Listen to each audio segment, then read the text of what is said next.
Geek cheese. Hey everyone, welcome back to Geek Cheese. My name's Kelly and I'm back with another video. Today I want to do something a little bit different since it's Valentine's Day. Happy Valentine's Day.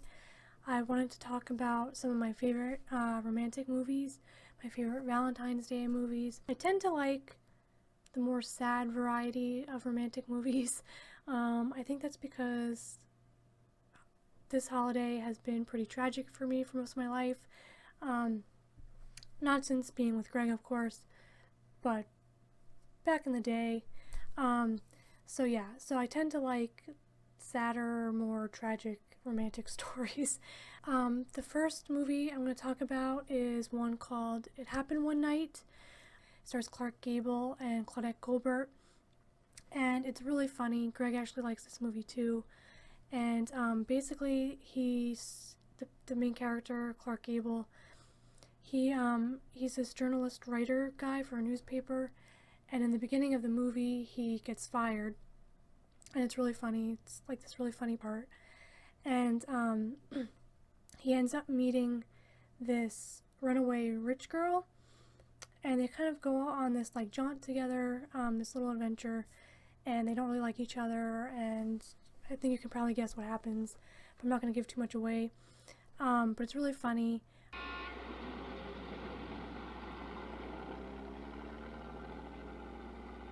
Next time you drop in, bring your folks. I feel like anyone today could watch it and enjoy it a lot. It's one of my favorite movies of all time, romantic or not. And I love the characters, I love the story, I love the dialogue. That's a big one. The dialogue in this movie is fantastic. It's just really, really fun. The chemistry is amazing. This movie won like 4 Academy Awards, I believe. And the funny thing is that they didn't really like working together on the movie. They didn't really enjoy it at all. They didn't even think it was a good movie, but it turned out to be really good. My next favorite, I think, is a popular one. It's called Breakfast at Tiffany's. And of course it stars Audrey Hepburn as Holly Golightly, and she's kind of not the most likable character in the world. She's kind of flaky. She's kind of like not really sure who she is. My interpretation of her is that she kind of wants to be someone she's not, which I think is, I never read the book that's based on it by Truman Capote.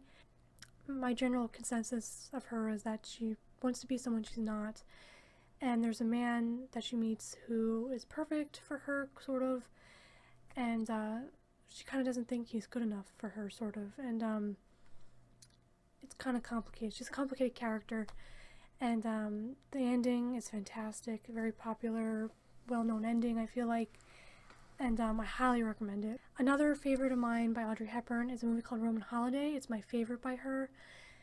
She plays this runaway princess, and it's kind of like It Happened One Night in a way, because they kind of go on like this little adventure together, and the guy in it is Gregory Peck, who's an amazing actor, and they kind of meet each other and end up going on this little like adventure throughout Rome together.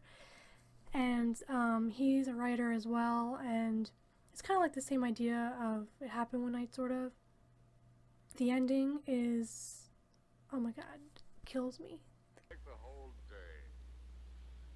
I could do some of the things I've always wanted to. Like what? Oh, you can't imagine. I'd like to do just whatever I like the whole day long. The ending is so good. I remember watching it in high school. I didn't watch it in school, but I watched it at home, but like I was a teenager, and I was just like, oh my god, I died. I think I died a little bit when I watched it the first time. My next one is a movie called Pretty in Pink. This is a John Hughes movie. It stars Molly Ringwald, and it's one of my favorites by him. Obviously very like 80s, typical John Hughes kind of movie. And it's about this girl who's from like the wrong side of the tracks. Her family's kind of poor. She has like family problems. She has a friend named Ducky who I love. He is fantastic. And she falls for this guy who's kind of like the rich kid. His name is Blaine. It's kind of like, you know, there's kind of like a triangle thing kind of going on. The ending isn't exactly what I hoped for. Like, I knew it was going to happen, but I didn't want it to happen because of other things. But I'm not going to get into it because I don't want to ruin it.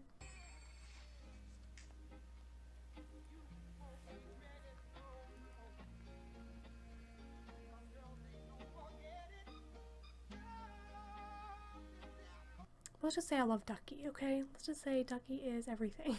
Everyone has seen The Notebook. I feel like everyone knows about this movie. It's based on a book that I've never read. But basically it's told by the main character when he's older, and he's visiting a nursing home, and he tells the story of his like love life that's set in like the 30s, 40s kind of time. It's super romantic. It's a little cheesy. It's a little unrealistic. I eat it up. I love it. I think it's a great Valentine's Day kind of movie. Next one is a really good period drama. It's called Pride and Prejudice. Obviously, it's based on the book by Jane Austen, which I have not read. It's kind of set in like the early 1800s, I think. And it's about this girl and her family and kind of like the society of the time. Kind of like unconventional for that time period, I guess, like the main character. So yeah, I don't really want to give a lot away either, but it's really good. If you're more into happier endings, I guess, this movie's probably more for you. And if you're into period dramas, of course, then it's definitely for you. I feel like it's a beautifully shot movie. Like, the costumes are amazing. And you can't really go wrong with a Jane Austen movie. I mean, it's Jane Austen. She does pretty good, you know? Eternal Sunshine of the Spotless Mind. This movie's a little bit different in that it's not like... It's probably like the least happiest movie on my list. Not everyone, I think, would be into it, but... Jim Carrey's in it and Kate Winslet, who I love, and they're both really good in this one. It has a lot to do with memories and difficult relationships, dealing with difficult relationships and things like that. And I don't want to give a lot away either for this one because it would ruin the movie, I think. If you're more into like newer movies, this is definitely a good one. The next one is a movie called The Apartment, and Jack Lemmon's in it and Shirley MacLaine. This is another one that Greg really likes as well. This movie is just really classic. It's so good. It's very modern as well. Businessman who kind of makes a deal with his boss so that his boss can use his apartment to meet up with like his affairs. The main character, played by Jack Lemmon, ends up falling for this girl that works in the same office, and turns out that she's seeing the boss, and so problems happen, obviously. It's a really good movie. I don't want to give a lot away either. I know. You know, you see a girl a couple of times a week just for laughs, and right away they think you're going to divorce your wife. Now, I ask you, is that fair? Oh, sir, it's very unfair. Especially to your wife. Yeah. So I'm going to add this. Without going into a lot of detail, I would just say like any John Cusack movie. There's too many to even like get into detail about. But like, for example, like High Fidelity, that movie's a little bit like, it might not be for everyone either because it's a little cynical. If you really like, if you're into music and that kind of stuff, I think it's a really good one because it's set like around a music store. It's not your typical romantic movie, I feel like, and it's really good. Another one with John Cusack is Say Anything, where he's like standing with the radio, you know, outside her window and stuff like that. The Sure Thing, which I don't feel like is as popular a movie. Basically, it's about this guy who's in this guy and girl who's in college. His friend sets him up with the Sure Thing, who's in like California, and during break he's gonna go like get with her or whatever. But he ends up meeting this girl at the college that he's at, and it's kind of like It Happened One Night kind of thing, because they kind of go on like this journey. Not really a journey, but like a what do you call it, like a road trip kind of thing. And yeah, so I don't want to give a lot away, but it's fun, it's cute. I feel like not as good as It Happened One Night, but definitely like kind of in the same kind of genre. So those are some of my favorite romantic movies. I will list the ones I mentioned here down below, as well as some ones that I didn't get a chance to talk about. Check them out if you want.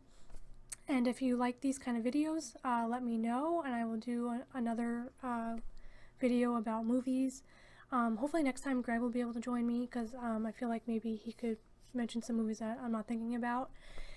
And yeah, subscribe and like this video, and let me know if you want other ones like this. And see you guys next time. Thanks for watching.